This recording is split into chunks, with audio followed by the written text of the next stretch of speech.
Wonderful. Great. We'll go ahead and get started. Good evening, everyone. My name's Nina. I'm one of the program coordinators here at the Northwest EcoBuilding Guild. Welcome to the February education event, Case Studies Involving the BEAM Tool. I'm so excited to have two awesome speakers tonight. As you join, please try and mute your microphones to avoid background noise. Keep that at a minimum. This event is being recorded this evening, and we'll have a link, access to a link to the recording available for folks who registered through Eventbrite and as well as Northwest EcoBuilding Guild members.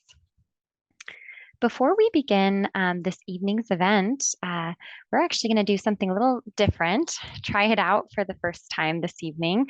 So bear with me, but I'm actually going to launch a poll. It's completely optional.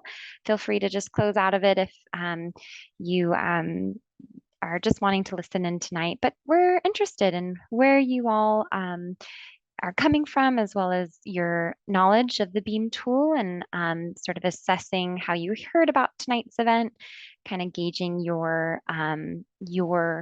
initial understanding of embodied carbon and the BEAM tool. So I'll go ahead and launch that poll. Great. So that poll is now launched. I'll give folks a couple minutes to answer those questions. And like I said, completely optional. And yeah, feel free to let us know a little bit about yourself, and welcome for folks who just joined. All righty, we'll go ahead and get started. As that poll is going through, I'll get through some of my announcements. First, like to give a land acknowledgement. The Northwest EcoBuilding Guild acknowledges that we work on the unceded traditional land of the Coast Salish peoples, specifically the first people of Seattle, the Duwamish people, original stewards of the land past and present. We honor with gratitude the land itself and the Duwamish tribe. We welcome you all to learn about the traditional Indigenous lands you live on by visiting Native Lands website, which I'll post in the chat as we recognize not everyone is joining us from Seattle area today. So I'll go ahead and post that in the chat shortly. So welcome. A couple announcements for you as you're filling out that poll. Just a reminder again, this event is being recorded. We usually provide a recording of the event to Eventbrite registrants and Northwest EcoBuilding Guild members. Please mute your microphones during the presentations to avoid background noise. And there will be a time after each presentation for a question and answer session, and then a larger discussion period at the end. If you have any logistical questions or challenges, I'll go ahead and post my email as well as phone number in the chat shortly, and I can help reconnect you to the event if you're experiencing any technical issues or challenges.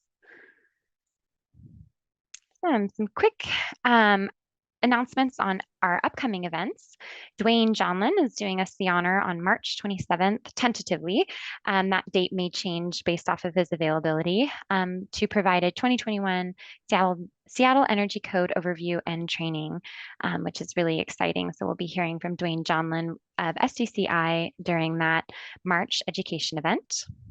On April 24th, our April education event will feature speakers and professionals in the green roof industry. So looking forward to learning more about design, challenges, solutions with green roofs. Should be a really awesome spring event. And then one of my favorite events, the Northwest EcoBuilding Guild hosts every year. The Northwest Green Home Tour is slotted for April 27th. I'll have more information here in a sec. Please don't miss that. It's a fantastic event where you can tour some of these case studies and green homes in person and meet with often the architect or the builder and also the homeowner and ask questions about their project. And lastly, May 22nd is our May education event, and it'll be focusing on indoor air quality during climate events such as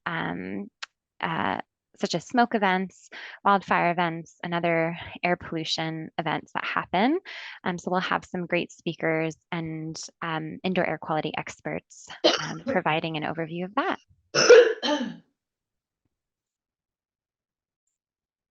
Wonderful. So the Northwest Green Home Tour, if you are working on a project or know of a project in the works, that would be a good fit for the 2024 Northwest Green Home Tour on April 27th. Please reach out to us. For dozens of site hosts, the annual Northwest Green Home Tour is a chance to educate the public about green building and connect with potential clients. If you have a residential or multifamily project that you'd like to showcase on the 2024 tour, you can register it now. The deadline is coming up, so be sure to get it on the tour as soon as possible. It's such a great opportunity to provide extensive publicity, advertising, as well as showcase your awesome green home and or small business or mixed use building. We also had an apartment building last year that was really cool, featured on the tour. So not only attend the tour, but also it's a great opportunity to feature a green building project that you're working on the tour. And I'll post more information on that website in the chat shortly. And lastly, just a reminder, the Northwest EcoBuilding Guild is a 501c3 nonprofit. And we are, oh, sorry, I just got a little notice. Can folks still see the poll?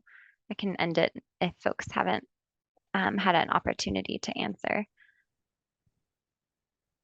Wonderful, yeah. So we just posted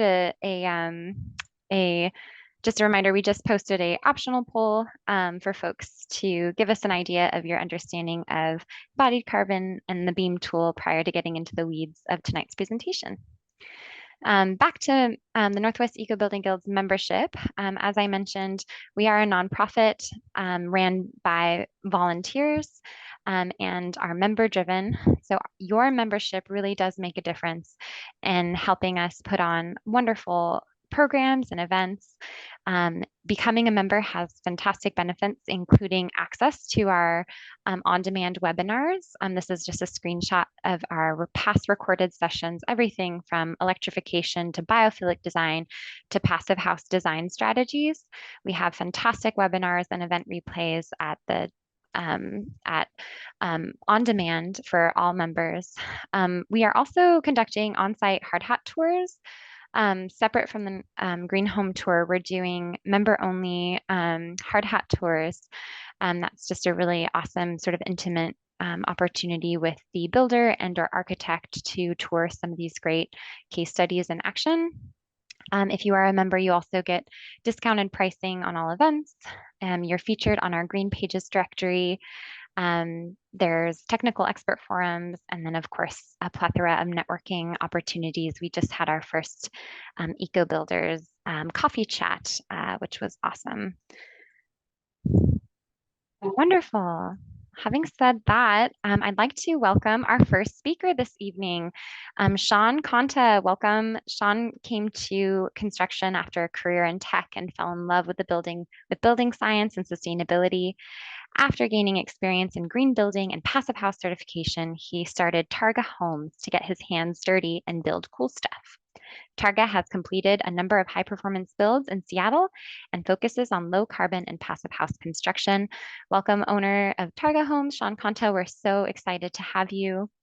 And our second speaker this evening, Talia Dreicer. Welcome, Talia. Talia is the lead emissions reduction specialist and carbon consultant at Powerhouse Designs and TC Legend Homes. She is passionate about all things building science and whole building emissions accounting, with an interest in shaping the future of the built environment through green building design.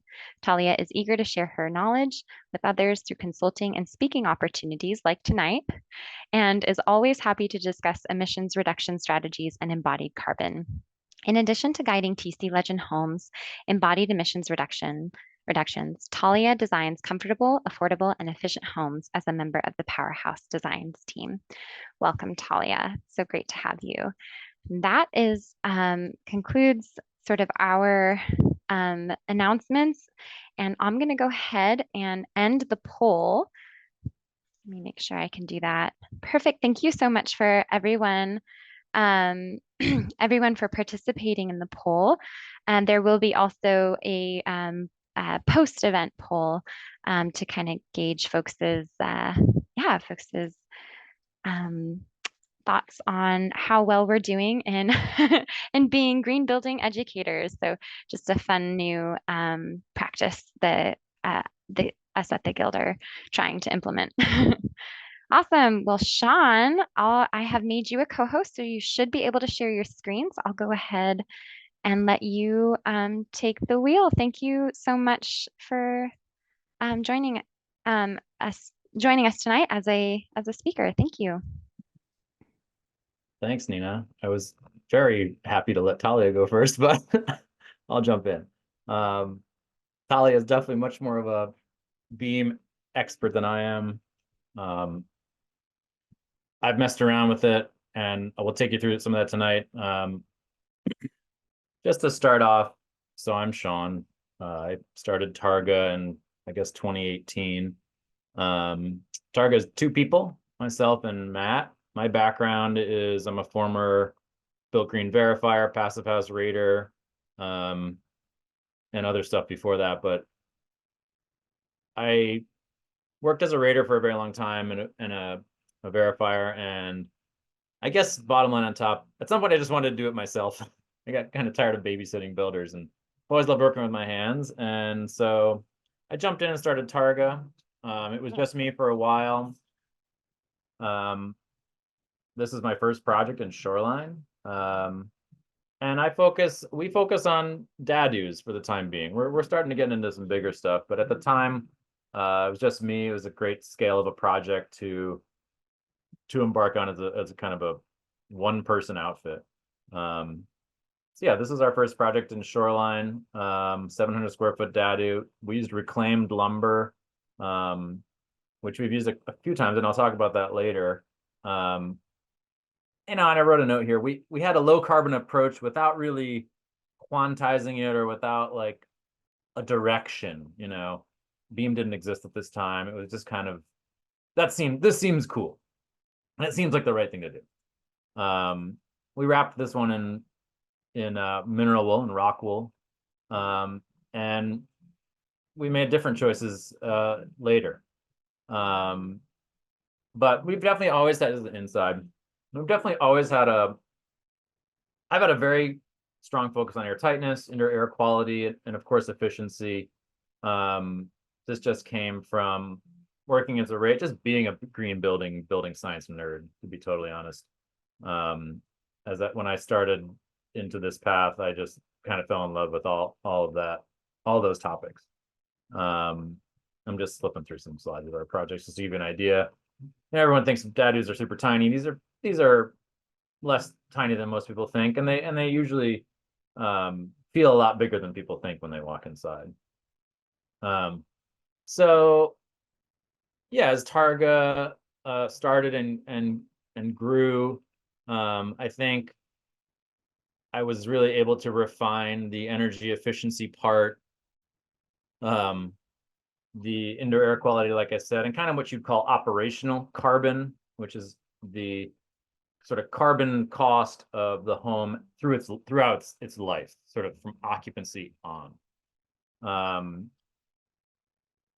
And that's done through a variety of methods. This is one of my favorite pictures. That doesn't make the cover shot, but heat pumps, of course, right? We use heat pumps extensively. Electrification, the opportunity to use renewable energy on site. So my point is, we've been working on that side of things for a while, but as I learned more about climate change as it relates to the built environment, the current thinking is really shifting. And I'm working my way towards the beam tool, but I got this quote from Lloyd Alter off of Green Building Advisor, and I thought it sort of summed it up. As our homes get more efficient and when we electrify everything, the emissions from manufacturing your new F-150 Lightning or net zero home come to dominate the life cycle picture. So that's what we're talking about here. The term is upfront carbon. Carbon emitted in the construction of a home before occupancy.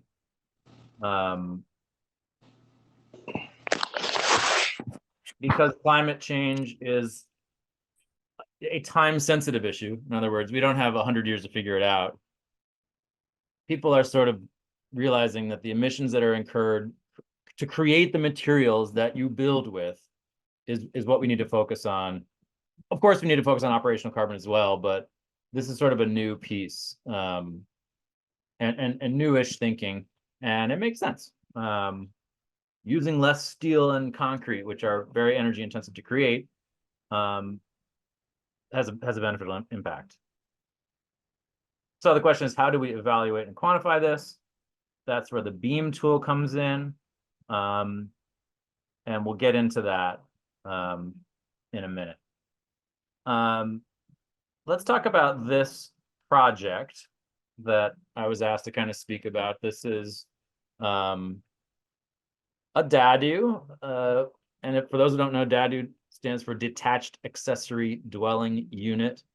The more common term is backyard cottage, mother-in-law. There's like 100 terms for these, also depending on where you are in the country. But DADU is the technical term. Can be differentiated from ADU, which is generally in this city an attached ADU. In other words, part of a larger single-family home. So this DADU is in North Seattle. Sort of called it the reclaimed DADU. We also framed this with reclaimed lumber. And my client was a mother. She built it for her daughter to move into. Her daughter was moving up from California. That's partially why there's so many windows in this place. Her daughter was like maybe not that excited about the transition from California to Washington from a weather perspective. So she wanted a lot of daylight. I'm just a builder. So immediately I passed the client off to Freehand Studio. Freehand is a Ben Toda and Alexandra Foreign, if people know, small architecture firm who I got connected with. This is my second project with them, and we have a very good working relationship around low carbon, high performance building science. So we work really well together. I really like working with those guys. And this isn't unusual. Clients come to me and be pre-architecture, and I have architects that I refer them to. And so we're involved in that design phase for sure. But certainly Ben and Alexandra deserve a ton of credit for the beauty of this project, the functionality, the feel, for sure. So here's the site beforehand. It's a little before after for you. Pretty much the same angle. There was some concrete there that we pulled up and an old basketball hoop. The client found me on Instagram, I believe. Like most of my clients, they were not particularly knowledgeable of green building, which is fine. But yeah, we Freehand went through a process with them for design. And among the many aspects of the project, we wanted to address carbon. And the BEAM tool had just been coming out at this point, and I had heard about it. One question that maybe we can have a discussion about is who owns this carbon impact piece of a project? I think in a lot of cases it's the architect. I think it definitely could be the builder. In this case, I took the lead on this carbon aspect, and certainly had a lot of support from Freehand. As Targa generally has more opinions than probably a lot of builders on assemblies and materials and impact like that. So I don't know, just something that I made a note about. Maybe others have thoughts on this. Who owns this piece of the project? It's kind of I think it's an it depends situation. So Yeah, and it's worth saying, I guess, an approach I've taken to date is, which is I think somewhat unique from what I've learned, is generally I don't ask clients which green features they desire in their home or what materials or what performance they're trying to hit. Obviously, I'm sensitive to their budget and their preferences, but my approach is that we are the experts in construction, in indoor air quality, and efficiency, and so that decision is generally coming from us. We always use triple pane windows, for example. There's some very affordable ones out there. I will always install balanced ventilation with heat recovery. Again, I'm not. If a client says no, I don't want that, they're not the right person to make that call. That's the best way to provide good indoor air quality. So was definitely the case on this project, and I think also for the carbon aspect. Obviously there's an aesthetic component, and we defer to the clients for a lot of that, but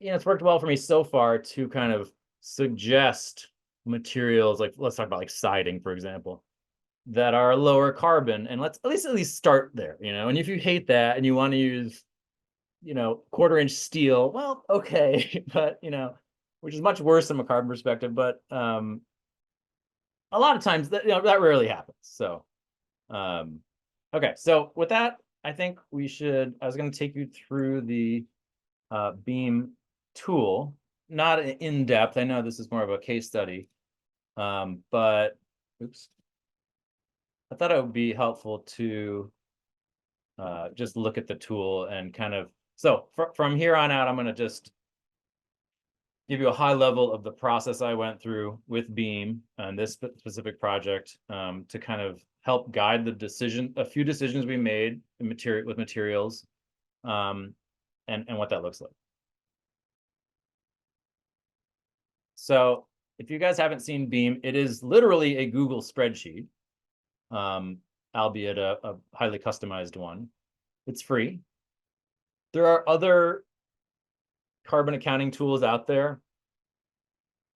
EC3 is one I looked into early on. A lot of them are really more focused on sort of a multifamily scale project. Again, I'm not an expert, and maybe Talia has some more perspective on this, but from what I know, Beam is a really nice residential scale tool to use to get some carbon numbers. And is it going to be hyper accurate to the single kilogram of CO2 equivalent? No. Is it a valuable tool for making decisions and getting an overall sense for your carbon impact? Totally. So with that said, this is the tool. It has a bunch of tabs, as you can see across the bottom. You guys see my pointer.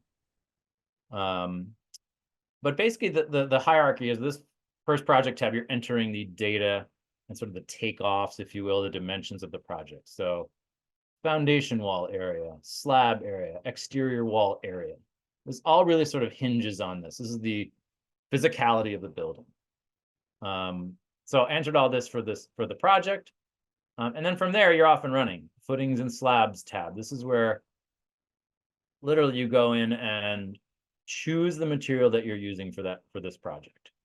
And there's lots of options. These are all backed up by a data sheet. And I was going to go to exterior walls to give you guys kind of a sense. This is a category that we can all kind of relate with. So we're not using steel frame walls. We are using light wood. And if you come in here, we see wood SPF 2x6. We got 2x8, 2x6, 2x4, and 2x3. I don't know who frames a 2x3, but so this is about framings, the studs in the wall.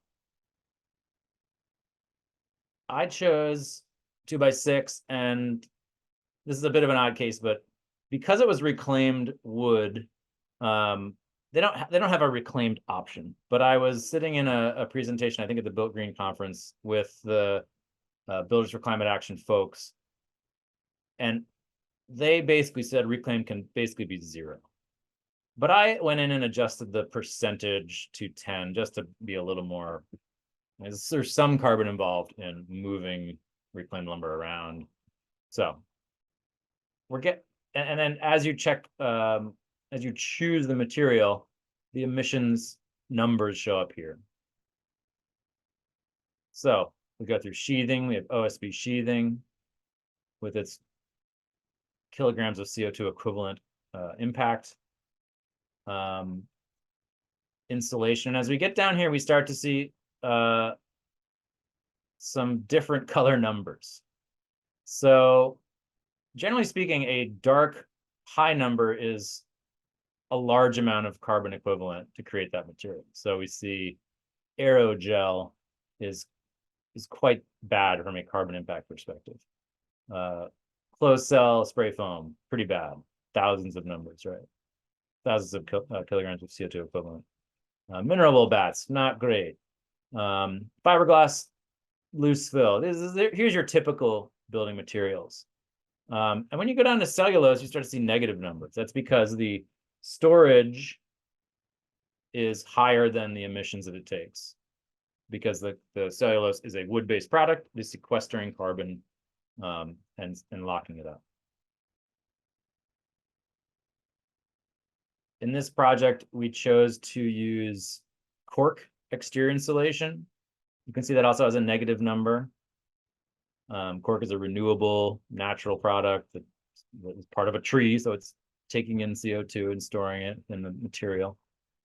And you can see that other typical exterior installations, like even mineral rock wool comfort board, are, maybe not as bad as steel and concrete, but a positive number. So this natural product can offset other materials in your project that are worse from a carbon perspective. So basically, you go through the tool like this, and there's a lot to look at here, but once you get the basic idea of how it works, it's fairly intuitive. And so let's jump back into so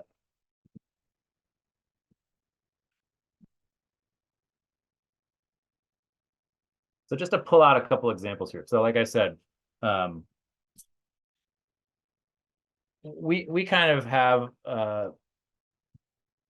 what I like to tell people about BEAM is it's a great tool to find the low-hanging fruit for replacement materials that have a much better carbon impact on the environment. One of those is reclaimed lumber. Maybe not as low-hanging for some people, but it really is an easy material to work with. Here's me with the first delivery of, these are studs, and you can see they're old and they're mostly pretty dense. I mean, some of these are less dense. Some of them are really beautifully grained, dense fir. And it's beautiful stuff to work with. And it has been deconstructed from local buildings in Seattle. So this is a 100-year-old wood that's going to be put into a new home for another 100 or 200 years. This is what it looks like in the house. Obviously, they didn't have sheathing or plywood in the early 1900s, so that is a new material. And generally speaking, structural members, certain posts, beams are required to be engineered and graded. So it's very difficult to build an entire house out of reclaimed lumber, but certainly all the studs and a lot of other material is an easy substitute. The cork, as I mentioned, exterior insulation, we don't do it on every project. We do it on a lot of projects. Code is maybe sort of going to require it or make it a lot more common in the coming years.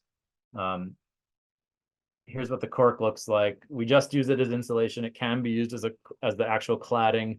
In this case, we, as you can see, put a rain screen on top, and there's siding on top of this. So just use insulation. This is 1 inch of cork boards. They're just butted together. It's a cool material. It's all natural, as Dan from Bundle in Bellingham told me, the leftover cork you can just grind up and put in the dirt. It's literally just a tree. So it's pretty nice in that respect. Has some challenges too.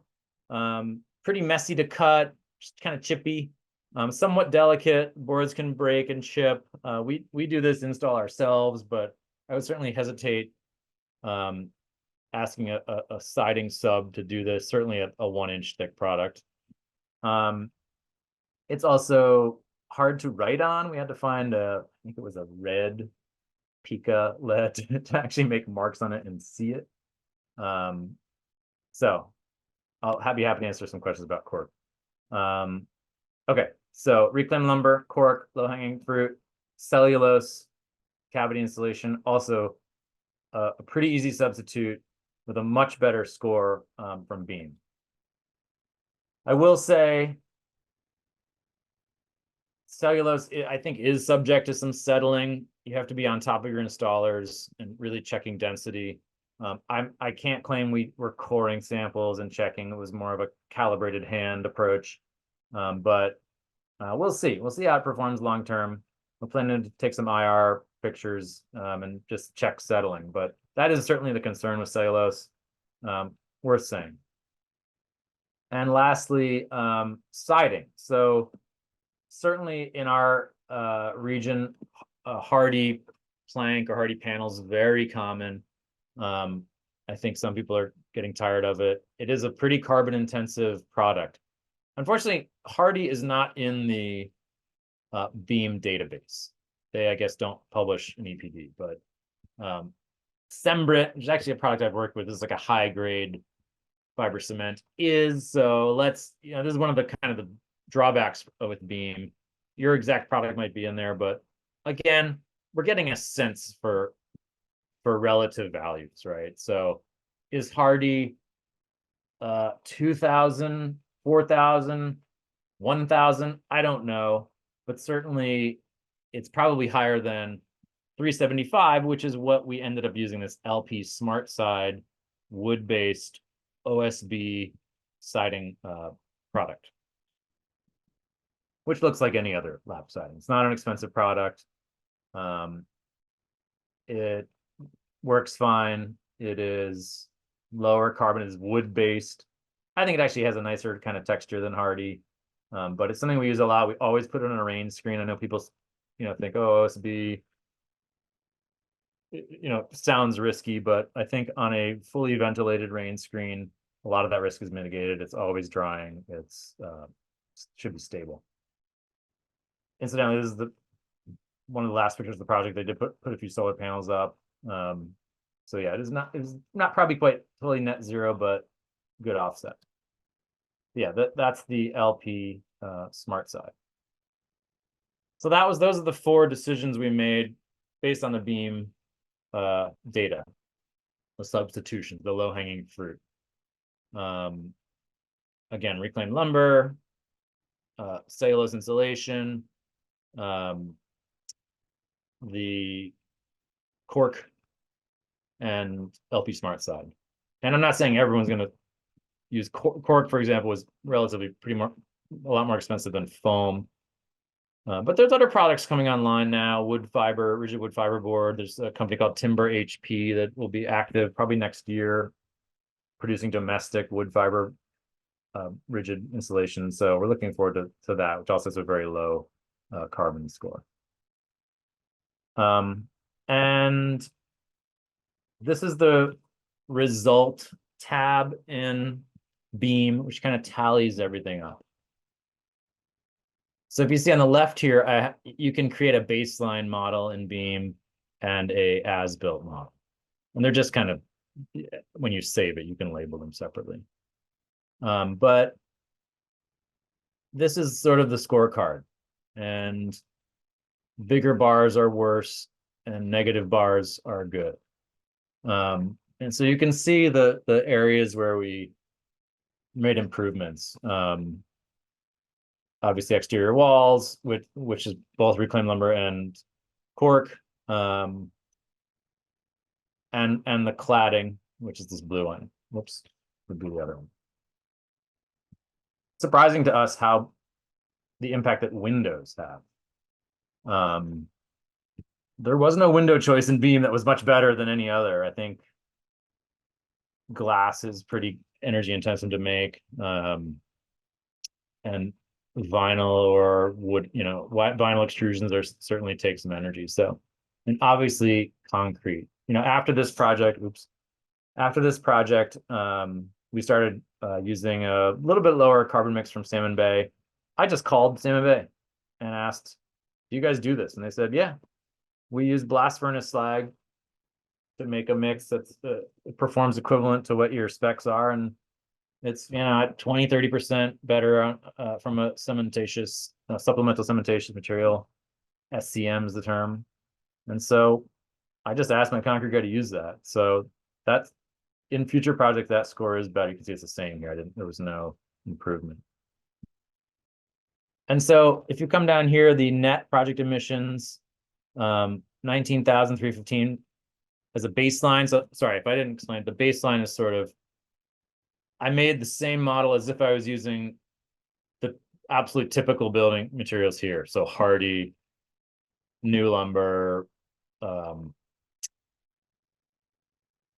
foam insulation as an exterior insulation. And so that's how you can make this baseline comparison. So the as-built is lower, 13,606. This is about a little under a 30% reduction. Just by making those substitutions, and was there some cost involved? Definitely.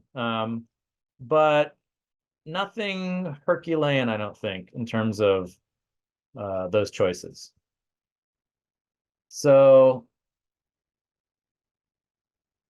okay, sorry, I just noticed the chat. I got one more slide and I'll answer some of these questions. So I have to mention lastly, Matt, my one employee who's a fantastic fantastic carpenter in general. I love this story. We like I showed you before, we're cutting into these old 2x6s and just kind of gawking at the grain, and it's like, we got to do something with end grain, Matt, with the framing lumber. And we had a delay in the project as the windows, which were European windows, were delayed. And we had this butcher block as part of the kitchen counter. It was spec'd as a butcher block. And I said, what if we made this out of the framing lumber? So Matt fabricated this beautiful end grain butcher block table. This is baby bottom smooth, if you could reach out and touch it. And this is sort of some detail, some close-ups. Obviously it's reclaimed, so we've got some nail holes and bolt holes, but generally speaking, beautiful wood grain. He matched this in rows and made an artistic piece out of it. I think it's a really cool connection from the bones of the house, which you don't see normally, to a piece that's right up in front. So pretty cool stuff. Nina, do you want me to go through the chat here? Okay. Yeah, wow, that is so pretty. Thank you so much for sharing, Sean. That was an awesome presentation. I'll go ahead and go through the chat, but I'll also welcome folks to, if they feel comfortable, turn on your camera or unmute yourself. Feel free to ask questions. Or very casual during these webinars. We want to engage in networking and questions and answers and idea sharing. But we'll just first start with, it looks like one question in the chat popped up from Brian Cloward. And Brian, please feel free to add any details. But he asked, Sean, what is your cost comparison for the salvaged wood, say as a % of the newly MFR? Yeah, common question. I get salvaged lumber from Sledge Seattle. They're a small deconstruction company. To be totally honest, their supply varies. Like on our current project, they just didn't have enough 2x6. So it's kind of a take what I can get. Sledge gives me the same price as Chinook lumber. Does Ben do that for everyone? I don't know, but frankly, I would guess it's a small difference. Again, this is mainly 2x dimensional material, so they're not obviously giving you plywood or TJs or anything like that. So it's a limited selection, but I think even and I guess the other thing I'd say is even if it were 10% more, framing, at least right now, it's come back down in price. That would not represent a huge total cost, certainly for a project of this size.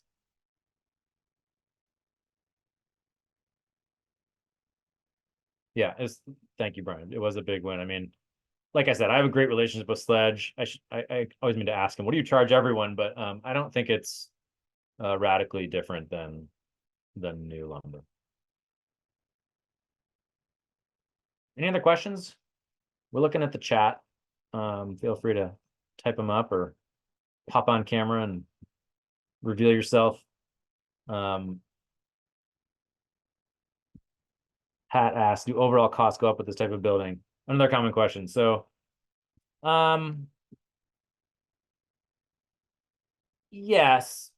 I think a lot of people who are new to this world think, oh, green's just so much more expensive. Like it's just cost, and it's not really. I mean, I think certainly using exterior insulation versus not is more expensive. There are other decisions in a build that can be just as expensive. Your choice in countertops and tile and appliances can be a similar amount of upsell. So when you look at it that way, I think it becomes more of a part of the mix, a lot like anything else. We build for durability. We build for indoor air quality. I expect this home to last 100 to 200 years. And so, with that lens is X thousands of dollars more for this durability aspect. A lot? Not really. As they say, pay now or pay later. These windows were triple the cost of a typical vinyl window you could get. Will they last 3 times as long? Yeah, probably. So decisions like that are project dependent. And I don't know if that answers your question, but there's a lot of factors in cost. Thanks, Sean. How about we go to Ryan, who's got his hand up, and we can tackle the other questions. Ryan, what's your question? Hey, yeah, first, thanks, Sean. Right. Hey, general question about the beam tool. I'm wondering, does its assessment of embodied carbon begin at the manufacturing once the wood shows up at a mill, or does it give consideration to the carbon sequestering impacts that different forms of forestry might have? Sorry, say the last part again, the different what? Different forestry regimes, different approaches to forestry might have different impacts in terms of how they sequester carbon. Does the beam tool account for that, or did this only begin at the manufacturing stage of the LCA? Talia is going to answer this. There's a concept in LCA of the phase of material. I know that beam stops at the completion of manufacturing of the product. It does not consider transportation to your job site, I believe, because that's such a wild variable. Does it take into account the source? I believe so, but let's let Talia answer that, Ryan. I know she will know that answer. Okay. Thanks. And Talia, go for it. So Ryan, can you repeat your question again on kind of what the front end question is? Yeah, so it seems to me that the beam tool assesses the carbon once it's in the wood, for instance, once the manufacturing process begins, and compares it to other non-wood materials. Does it also have the means to account for how that tree was grown, how long it grew, how it was harvested, and what the different carbon impacts might have been dependent upon the forestry practices that were used? So my understanding right now is that it does not account for that forestry practice question.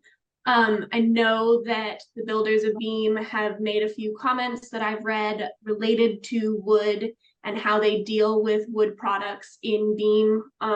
Sean, if you could pull up a section that has maybe like the structural, where you can see manufactured lumber versus timber lumber, and This one might not work well because Sean doesn't have values in there, but Yeah. pull it up on my end. I'm pretty sure they don't account for any sort of storage from wood.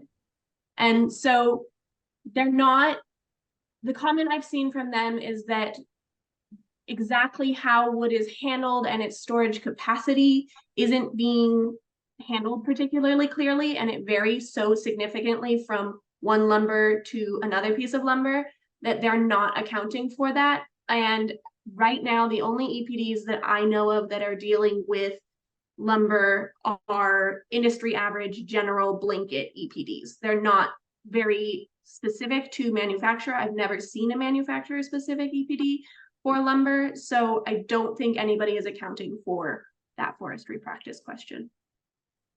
Talia, would you agree? Like, one thing that comes to mind is the beam tool is valuable to tell you that lumber is better than concrete, but within Absolutely. different lumbers, Ryan, like that gradation. That's why I was saying it's great for larger decisions like that. If you really want to get down to the kilogram, it's harder, you know, but amount of wood versus steel, for example, you know, that's a clear one. Yep, and that's a good example as far as the structural goes, is wood versus steel. That's an easy sell to go with a wood product for your structure instead of a steel product just on embodied carbon. But that nitty gritty just isn't there. Thanks. Thanks, Talia. Thanks, Sean. Let's do one more question in the chat, and then I'd love to move on to Talia's presentation. And Sean, during her presentation and or after, we can go through some of these other questions in the chat. But let's answer or address Tom's question. I think there's only two more I can do real quick. Okay, great. Tom, I know LP had problems in the past. I think that's 30 years ago now. From everything I've read, the new generation is fine. And again, like I said, I feel a lot better about anything on a rain screen. And then John, carbon footprint of zip versus plywood. I mean, it's right here, right? 1/2-inch plywood, 442, zip 489. So again, this is like the wood thing, right? Like, is that exactly right? Maybe, maybe not, but according to them, it's pretty close.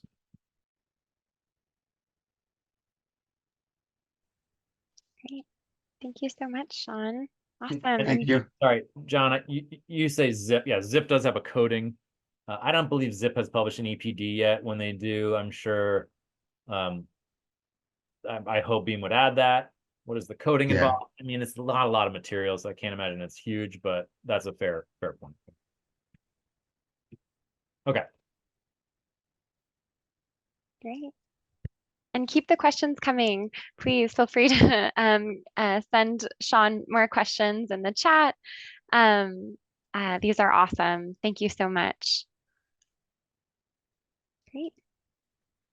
Thank you. Wonderful. Yeah, Talia, we'll let you take it away if you want to share screen and take over. Yeah, and thank you again so much, Sean, for that awesome presentation.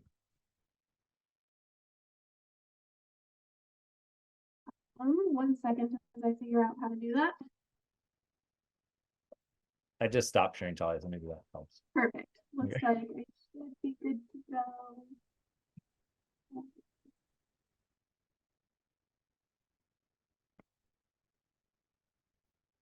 Let's see, everybody's seeing my screen here? Yep, it looks great. Okay, excellent. So my name is Talia Dreicer. I work for TC Legend Homes and Powerhouse Designs, which is a small design build partnership up in Bellingham, Washington. I today am presenting on our spec build house that's being developed by Excelsior Homes, which is the kind of third arm of TC and the development side of the company. And it's the Woburn Bellingham build. So these projects are photos of typical TC Legend home builds. I'm going to be talking a lot about kind of the choices that we're making and how they apply to emissions reductions. But we have a very set model. TC projects use the same base materials every time. And as Sean mentioned, Sean has done a really good job in achieving operational emission reductions. TC has done the same, has a very tried and true method for doing that. And so now we're branching into embodied carbon emission reductions. The way that we handle that might kind of shake up our building envelope and our typical building style. But as of right now, we're making smaller changes and working within the envelope that we already have. So I'm going to talk about different items. I'll probably come back to these, but the Woburn build is a 2-story, 4/5 bedrooms, counting that office as a bedroom design. It's designed as co-housing with this co-housing model in mind. Right now, code does not allow for separation within each of these kind of unit sections, but that's something that might be possible in the future and something that we designed to allow this house to be sort of broken up into smaller units potentially. These are our Revit model 3D view that give you an idea of the house as a whole. And I talked about that kind of typical envelope. So TC is a SIP builder. We use SIP walls and roof. We create slab on grade buildings with EPS foam under slab and EPS ICFs for our foundation. This is the classic TC build. This is the style that we're using for the Woburn house and for pretty much any of our other projects. We also use triple pane windows, 24-inch on center TJIs for the floor systems, and 24-inch on center framing for any internal walls. Our project at Woburn, this is the beam breakdown of all of the items within this project, the baseline. So the way I handle this project right now is to calc out a baseline with the typical TC elements and then addressing areas that we're starting to make reductions and starting to make changes to our model. So right now we have that SIP walls and roof, asphalt roofing on this building, the 4-inch concrete slab, EPS foam under slab, ICFs, Lulam beams are typical just for reaching the spans that we have in the building. We are a user of fiber cement siding. I know Sean mentioned that earlier, and I'll kind of highlight that a bit more, but we use hardy fiber cement pretty consistently across our projects. That'll be supplemented with some cedar siding on occasion or hardy panel siding. For this project, it actually uses all three. We are focusing on using up a lot of kind of scrap materials, I'm going to call them. They're leftover materials over the last 10 years or so from projects that TC has been collecting up and holding on to. And this build, as a spec build of ours, is using up a lot of those pieces. So we have fiber cement, lap panel, and cedar siding on this project. And the project is in process. So right now, the foundation has been poured, the foundation walls, slab have been poured, and the SIPS panels are on site but not put up yet.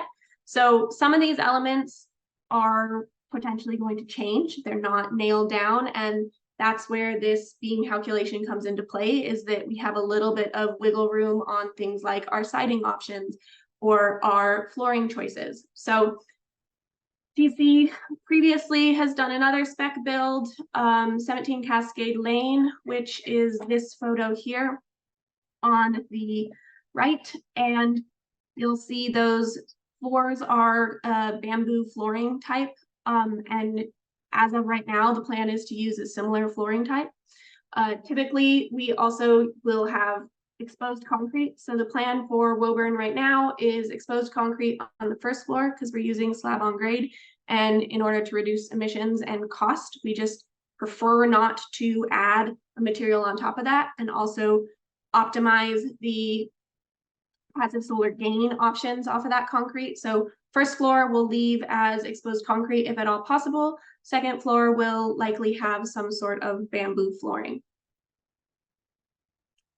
On this list, you'll notice that the bamboo flooring that's listed here is a sequestering product, so it has a negative carbon value. Their exact flooring that we plan to use doesn't have a EPD, and I expect that its sequestering value is probably not quite as good as this Mosso board, just given that the price difference on the two materials and the information that I've been able to find on them. But for now, as Sean mentioned, we're looking at overview. We're trying to take a big picture look at this project. And so we're using the available materials within the beam tool.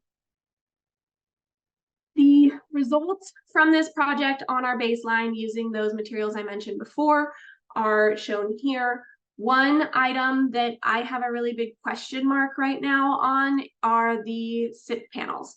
As of right now, I am working off of information that I received from Premier. We used to do a lot of SIP projects through Premier Building Systems that manufactures down in Puyallup, and receive some information on their foam type that I'm using to inform this calculation. We use GPS core SIPs, which are slightly better from an emissions perspective than the EPS core SIPs with the graphite infusion there.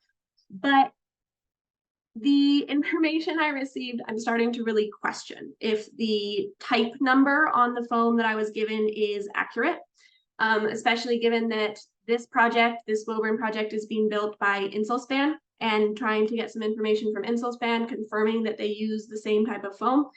We're getting some different information, meaning that they're speccing a higher emission foam for within their SIP panels. So take it with a bit of a grain of salt. I would not be surprised if these values adjust in the future as I finalize the data out of Insulspan on their foam and go back to Premier and get some information from them.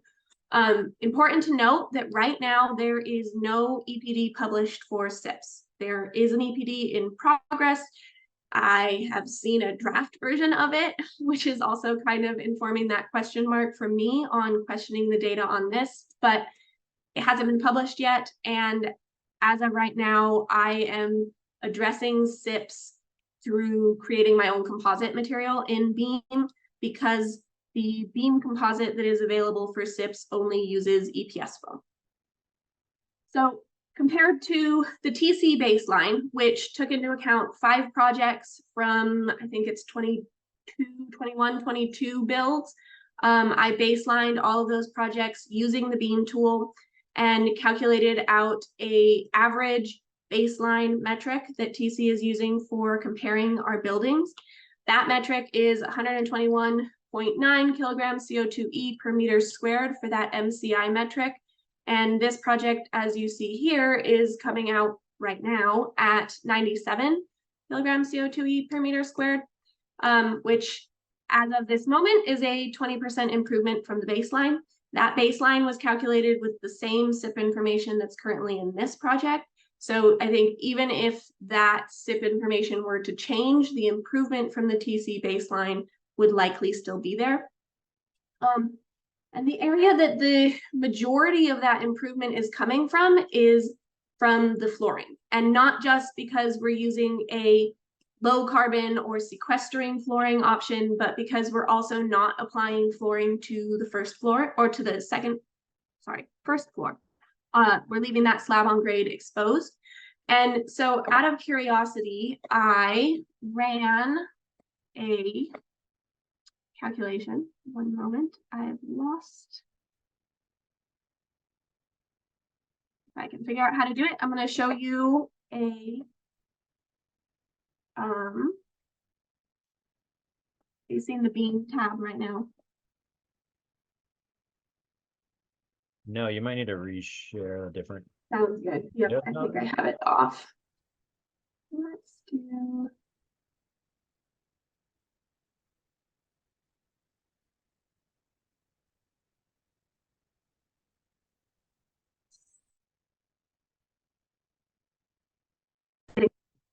Now we seeing the Beam tab? Oh, no, it's not going to work. Okay, well. Yeah, we see it. Oh, good. Okay. So out of curiosity, I went back and added a flooring material, or tested out a flooring material addition for a higher carbon flooring option that is typical within our other builds. As a spec build, we were able to select the flooring type when my baseline is based on builds that were not specs. One of them was a spec build, the other 4 were not. And so our clients are making the decisions on their final selections. We try to steer them towards lower carbon alternative options, but that doesn't necessarily end up being their final selection. So in one of the projects, we had hardwood flooring on the entire project. So by adding this right now, I'm adding it only to the upstairs, and that result is coming in at 107 kg CO2e per meter squared. When I apply it to all surfaces by setting this up to 219, which equals our floor area for the entire building, the result on this one is much more in line with my existing average. So just purely making that flooring adjustment created a really significant decrease in our total embodied carbon for this project as compared to our baseline. And I think that's a really good demonstration of an easy change that you can make that would have a significant impact.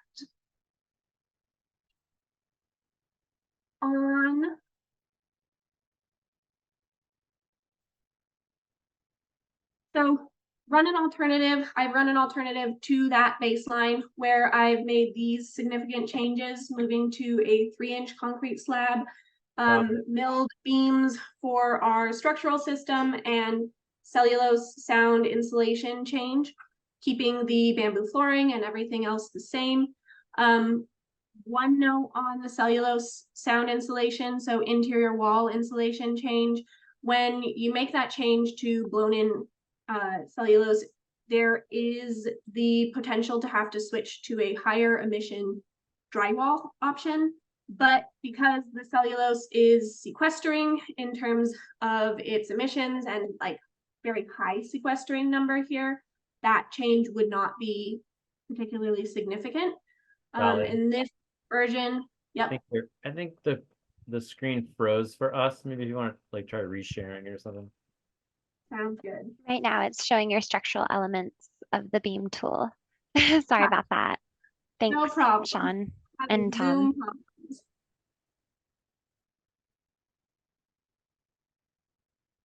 Perfect, thank you. Yep. Okay. So the highlighted items I was saying are items that I've changed. The 3-inch concrete slab is a change that across all TC projects, this is something that we're making moving forward, starting with this year's projects.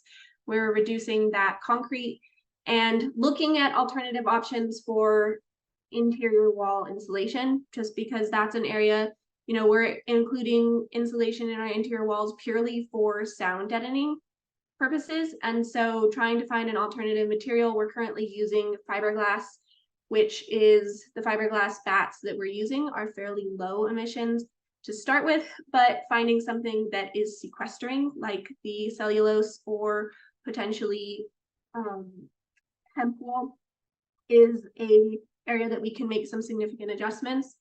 So adding these in, we are making reductions and see a reduction from that baseline on this project of 12% and against the TC baseline of 30%.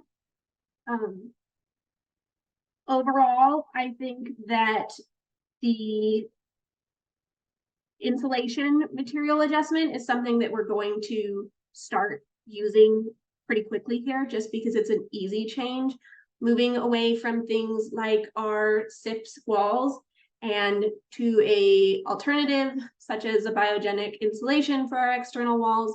That's something that is unlikely to happen in the near future. So we're looking to make changes that are potentially smaller, you know, on a smaller scale in the big scheme of not adjusting our entire envelope and making huge changes. We're looking at doing things like that small reduction in concrete for our slab or changes to this interior insulation as a means to make reductions on our projects, and then looking longer term as we have more data on SIPs, as we have more data on SIPs compared to traditional wall assemblies, to then assess if that's a change that TC wants to make. So highlighting exactly where those changes were made in the updated version, we went to a reduction on only that timber framing option, because we're using milled on-site lumber. Moving to that 3-inch concrete here. Changing to a dense pack cellulose for our interior wall insulation. Changing our finished ceilings. So this one is kind of interesting and highlighting where I was talking about adjusting with the cellulose insulation, changing the drywall. Made the change for the floor system insulation for noise and only adjusted the drywall, kept that 5/8 inch type X drywall for that section of ceiling, and then adjusted the SIP ceiling section to 1/2 inch drywall. So easy changes that are small, but things that can be reflected across the board. Any questions? Thank you so much, Talia. We've got a couple in the chat that just came through. So we'll tackle those first. Looks like Leslie asked if you were able to find an EPD for a product that is not specifically listed in the Beam tool. Are you able to create a custom project-specific material within the tool? As of right now, no. And so I can, if my window will cooperate with me, I can show you a little bit of what I've been doing. Are you seeing my beam calculation now?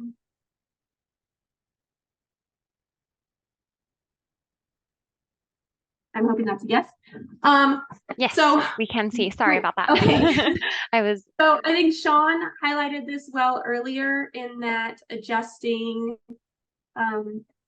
percentages is one way to deal with that, and cladding is a good example of that for our projects. So as Sean mentioned, there is not a fiber cement EPD for hardy boards in the Beam tool, but there is actually an EPD produced by Hardy that addresses their materials. So I've pulled out the data from that tool and created a calculation using the percentages to address that change. So for this particular project, it's a little bit confusing because there are 3 different types of siding on this building. We have a lap siding, which I think is this one addressed with that 29% number, a cedar siding with that 16% number, and then down here, the lap siding with the 38. I don't remember which of the 2 Hardys is the lap and which is the board, but in order to incorporate it, the way I went about it was I started by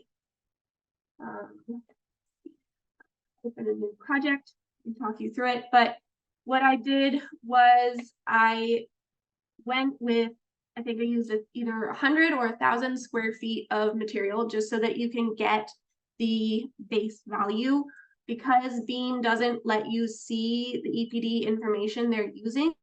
I needed to understand the metric that they had for their net emissions number.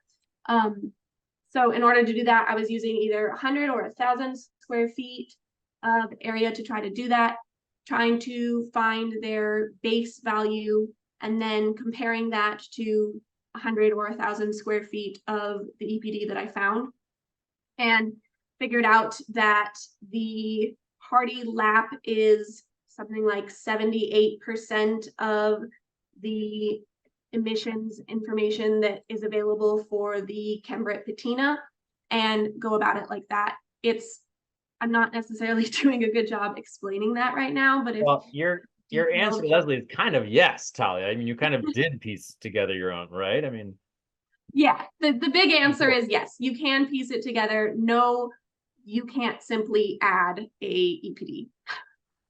that's cool. Got it. Talia, we should mention, like, I think Beam is coming out with a significant update soon. They keep saying soon, right? The soon has been extended a couple of times. I know that they're in progress of working on it, but they're a really small team, and I know I've submitted multiple EPDs to them, and I have a feeling other people who are coming across products that they use that are not in here have done the same. So I think it's just you can in send progress. them EPDs, and in theory, they're putting these together in releases. But I think we're still waiting for the second release, but hopefully it'll be a lot more EPDs in there. Yep, and from what I've seen mentioned, there was talk of possibly being able to add your own values. I know that's something I requested, and something that hopefully we'll see in that update. Any day now. Great. Looking forward to it. Bob asked in the chat, curious to hear the decision-making process and criteria regarding the use of triple pane windows in our maritime climate. And Bob, feel free to chime in if you have any follow-up. But yeah, what was that decision-making process to choose triple pane, excuse me. I'll have Sean pitch in his own thought process here, and I'll respond for the TC side of things. The triple pane windows are part of the standard TC model for energy efficiency, coupled with, I think, our high R value wall systems. Ted and Norm, the owners of TC, have decided, I would bet probably 8 years ago, that these triple pane windows provided the U values and solar heat gain coefficients that they wanted to be seeing, and would allow them to reach the HERS ratings that they were looking for. And they made that decision to go to Vinyltech triple pane, and they haven't looked back. Yeah, Bob, let us know if you have more background or nuanced information. But I mean, the window is by far the weakest thermal part of the wall still. A code window is R3.5-ish.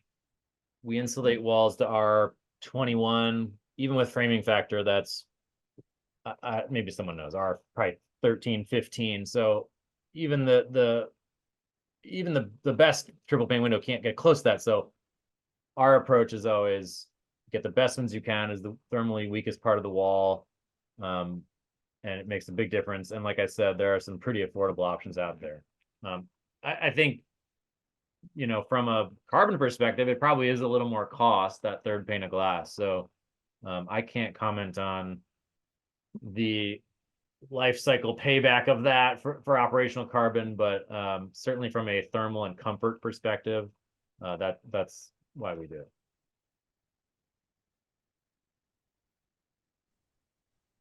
Hey, Jim. Are you there? Who's Jim? Maybe it was for another person or on another call. Awesome. I've asked a question before that I think we missed. Yeah, Rob, thank you. Rob Harrison, talking about the beam, calculating the percentages in does beam calculate the percentages in the assemblies for you? Sean or Talia, do you want to tackle Rob Harrison's question? Talia, Is do you that the take that one, Sean, one? you were talking I'll let about? Talia take that. He says, I noticed the takeoffs were the same for every material. He's looking on the screen. Beam calculate. So for example, for wall area, 1,700 square feet, let's say, does beam calculate the percentages in the assemblies, Rob? I'm assuming you're meaning the percentage of wood, percentage of plot of sheathing. And I believe the answer is yes. But Talia, what do you? If I'm understanding the question correctly, I also believe the answer is yes. Yeah, it's taking that wall area and it's doing the work of how much of that is wood, how much of that is sheathing, how much of that is insulation, including all those factors. Yeah. Okay. Yeah, that's this question. Cool. Awesome. Thanks, Rob. That's a really good question. Jumping back down, Jess Harris welcome. He asked, why does the roof have a high carbon emissions? Is that due to the SIP? Yes, that is the SIP for this assembly on my calculation, which might come back up. But yes, that would be coming from the SIP. Roofing also, Talia, maybe, or no? The roofing is in there. It's the asphalt. For this particular project, the roofing probably has some impact. You're seeing, yeah, it's here at 600, but the majority of that impact is coming out of that SIP. And on some of our other projects where we have clients selecting metal roofing, that impact is a lot more significant. You know, metal roofing has higher impact here. You can see that with these values. Thanks. Tom had actually an interesting recommendation, but I was wondering this too, as you both were talking about your baselines. Are the baselines in this case just something each of you do on your own, or is there any guidance to make them consistent and the same? Perhaps we should come up with some baseline guidelines to ensure that the percent reduction in our embodied carbon we share are consistent and on par. Can you two comment on that? So right now there is zero guidance on creating whole building life cycle analysis calculations that are going to be able to compare one-to-one. My biggest advice to anybody who's looking at making these calculations, producing these calculations, whether it's with Beam or another tool, is to document what you are doing to the greatest extent you possibly can, so that if somebody comes and says, hey, where did you get that number? You can explain it. And better, if you have another builder that you're trying to compare against, you are able to see what, you know, I included versus Sean included versus another tool user included. That's more of an issue when you're comparing calculations between different tools. So say a Beam calculation and an EC3 calculation. Beam is nice because it has all of the same data every single time you use it. But as far as guidelines and consistency within a baseline or a calculation to be able to really compare embodied carbon numbers, that just does not exist at this point in time. Yeah, that's a great idea, Tom. I mean, but yeah, I use it to compare myself to myself, you know, basically. Yeah, interesting. I will make a quick comment on that. So when I introduced Beam and some of the other embodied carbon calculators to the Built Green program, this did come up in conversations. And generally, from an industry perspective, it is really hard to create a guideline in terms of, like Talia mentioned, like one-to-one. Right now, a lot of it is being used on modeling the project as like a conventional building. So basically applying what conventional materials under the code of that local jurisdiction, and modeling it. And then if you, and this is only if you're actually looking to compare. So that baseline is essentially, the guidance is use traditional conventional code standard techniques, and then you model it off of what you're doing on that project. The way these two are using it is another good thing, where it's internal kind of calculations on how are we building now versus how could we build on this particular project. So there's different ways to go about it and use the information. But currently there's also scope issues. So earlier in the conversation, people were talking about, you know, is Beam using scope 1, scope 2, scope 3, which is sort of like the sourcing carbon, the manufacturing carbon, the transportation carbon. Those are all the different scopes. And that is also not standard amongst the industry yet. But in general, any information right now is better than no information or not even taking the time to calculate it all. So an imperfect calculation is still better than not calculating it in the first place, is kind of where the industry is right now. Because the information will never be perfect. There's just too many variables and too many manufacturers and you know, all these sort of things, but we can still take steps in the right direction and get these sort of basic assumptions of like comparing these different material types, which is still better than, again, just taking a shot in the dark. Thanks, Sonia. Jess, did you have a follow-up to that and or question or comment? Well, I don't, first, I really applaud Sean and Talia. It's really great. You guys are leading in this respect, and it's great to see. But following up on what Sonia said, you know, I'm toying with the idea through incentives to somehow use LCAs, but that's the exact problem. Is if you say, you know, 30% improvement from what? From whose baseline? And then scares the heck out of me if you know you're providing an incentive and then you're checking the work. I mean, that's just, it's really difficult, but maybe we can come up with some type of pilot, something, some approach next year. Tom, unlike I used to do a lot of energy modeling. You've done a lot of energy modeling, which has baselines, right? Because it's just energy, it's just heat leaving a building. I just don't think there's an equivalent here because, like Jess is saying, oh, we always use, you know, core 10 siding. That's our baseline. So the day we used wood, I have a 90% improvement. You know, it's so material specific, and frankly, aesthetics comes into play. I don't know. That's just a comment. I don't have a solution. But yeah. I have heard some discussion of trying to create something similar to, say, Energy Star or the HERS base building for embodied carbon, but the way to actually go about that and including all of the same elements and having that one-to-one is just so difficult that I think it's going to be a while till we see that sort of ability to compare. And so that's why TC made our own baseline to compare against ourselves and where we were starting.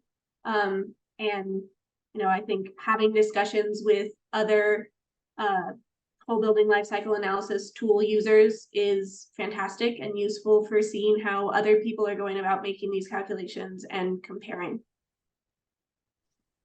And I want to also say it's very different conversations in the residential construction versus commercial construction spaces.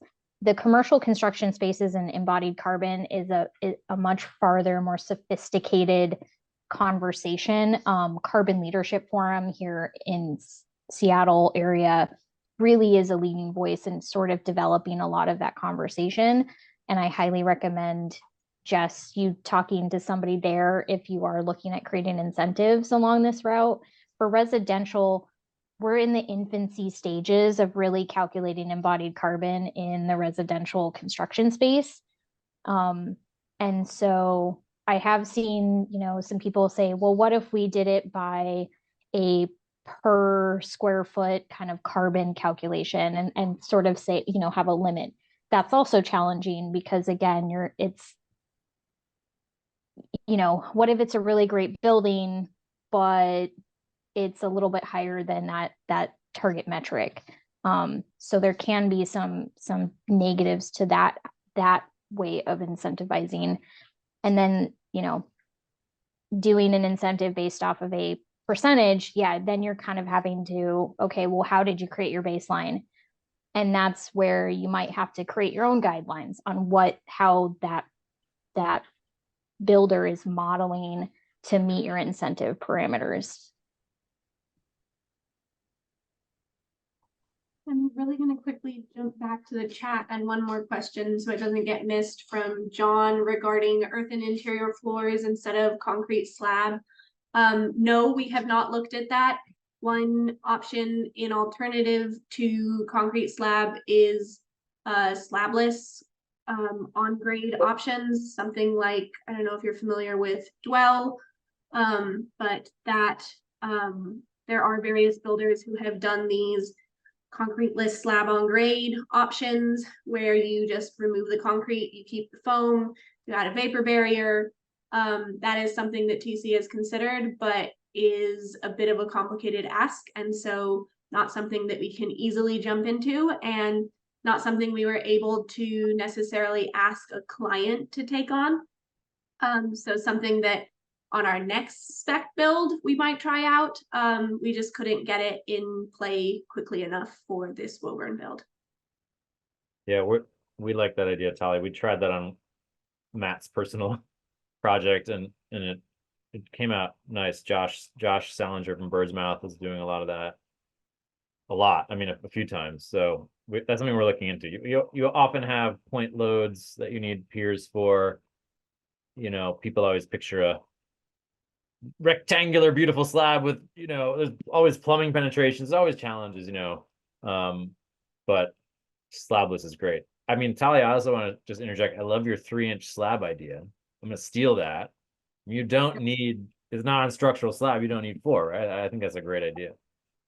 Yep. And I mean, the other reason that I think we're a little hesitant to move away from the concrete in the slab is that we frequently use radiant in our floors. And so trying to find a different method to either a different way to approach the HVAC or a different way to deal with that thermal store that concrete provides for passive solar. You know, there's kind of other pieces that are going into it. So our solution has been decrease the concrete as much as possible, especially on projects that are going to add flooring on top anyway. So if we can reduce that, then, you know, they sort of have this extra area to apply carbon emissions to a flooring option. It's kind of the way we're thinking about it. Thanks, Talia and Sean. As we tackle some more of the questions and comments in the chat, I'm just going to launch our last little survey here in just a second. Totally optional. Feel free to give us some feedback regarding tonight's event. I'll go ahead and launch it. But yeah, I'd love to keep the questions coming. I'll keep the event open. And there's some really great discussion in the chat. Yeah, it looks like Sonia just asked a question regarding the slab that you were just talking about. Have you had trouble getting higher SCM mixes? It depends.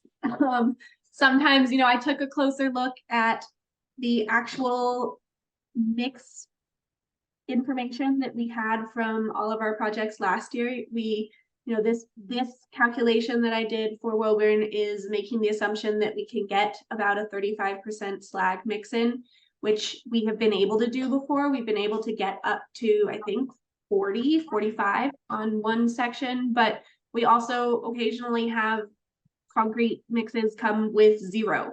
And, you know, we're trying to address that and make sure that we're requesting high SCM mixes, but it varies seasonally, we've found, and it can vary one board to the next what our concrete supplier has available. And I know that it also kind of depends on your area, that some people have an easier time getting a hold of higher SCM mixes than others. Concrete's very local, Rob. I see you're mentioning Secrete. I've heard of that.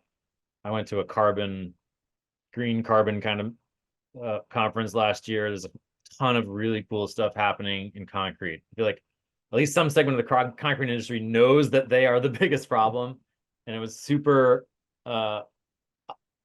hopeful.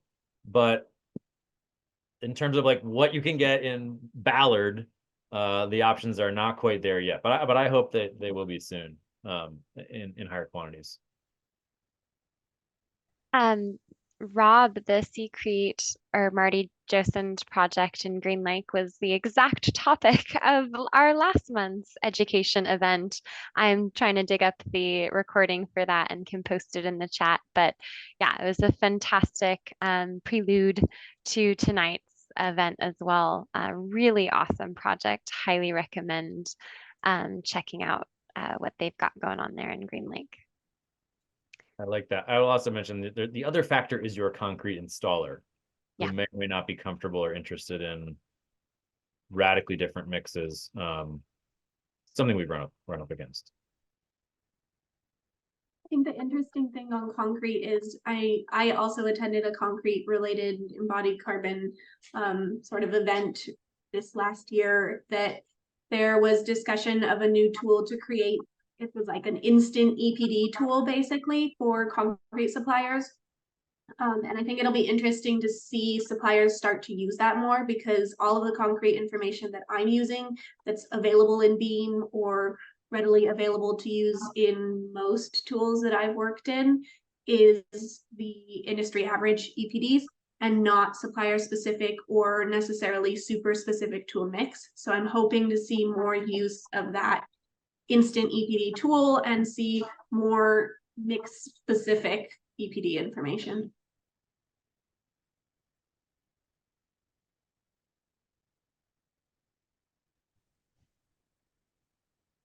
Nice. Any more questions or comments? This is fantastic discussion in the chat here. Brian mentions building smaller homes. Love it. Absolutely. And Tom, are you one of the verifiers we can turn to come up with a list of materials? Oh, darn, we can't hear you. Shucks. You'll have to post in the chat. I'm sorry, Tom. You're right that, like, for a townhome development, like, you know, how many have we seen where there is the same exact stuff, you know? So there, I think you're right. There's some amount of normalization that could happen with a baseline for a big group type of projects, you know. But not all, you know, but yeah, I think it's a good idea. Rob mentioned earlier having it instead of a percentage improvement, having it be some sort of threshold for carbon emitted per square foot. And I think that's a bit of what the Beam tool is trying to provide by having that MCI factor and their little scale along that. The information in that scale is informed by studies that Beam has done on various projects, mostly in Canada, I think is all of their research, but they have a couple papers out with information that they've used to categorize their bad emissions and their excellent emissions and all of those levels in between. And so at least you're able to compare against some other buildings when you're using the Beam tool and seeing that scale for where your emissions fall. Yeah, Talia, that's a good point. I'll just bring this up. What does MCI stand for? Can you tell us? It is material carbon intensity. So it's the emission. Oh, Darren, Talia froze, but I think what she's saying is you see this per meter squared, guys. That is the normalized number. Per unit area. Sorry, Zoom Okay. kicked me out. I'm having Zoom issues tonight. Sorry about that. No problem.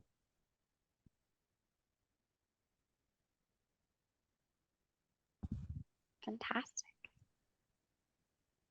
Awesome. Well, thank you both so much for your presentations. I'll keep it open for a couple more minutes, but I want to just take the time to thank you, Talia, and thank you so much, Sean, and thanks for folks who put in the chat some really great engaging questions and discussion. Want to give a shout out to Mighty Energy Solutions as well for sponsoring tonight's Zoom programming for tonight's webinar. Really appreciate you both, Sean and Talia, for just some fantastic presentations to get a good view of this Beam tool in play and see these case studies come to life with these embodied carbon reductions using that Beam tool. So thank you so much. Really appreciate both of your time. And yeah. I hope everyone has a great evening. I'll leave it open just for a couple more minutes if anyone has any closing last minute questions or comments. And yeah, fantastic job. Thanks so Thanks. much. Thank you, guys.